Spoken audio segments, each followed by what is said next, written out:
I wanted to share an outreach to Right to Know today. This person's reaching out from California, and they said, I'm hoping to find a therapist or some support group. Remember, we have our support group every Wednesdays at 5:30 Pacific time.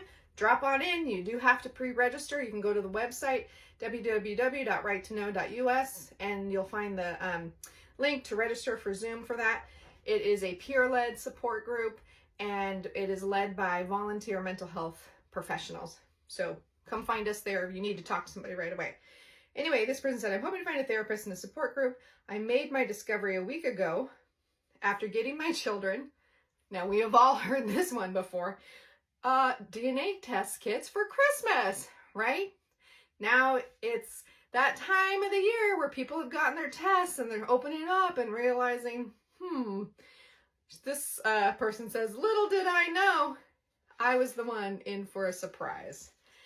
Yep, that's so true. Some of us call this sibling season, right? Because a whole bunch of people get over-the-counter DNA tests and they find out, oh, mom and or dad, possibly both, aren't related to me genetically. And then those of us who've been had our DNA surprise earlier, we're sitting there waiting. Is a new sibling going to pop up?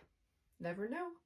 Those gifts sometimes have more to it than you think. Some people think there should be a better warning on those test kits. Run, DNA, run, right? Anyway, we'll talk soon.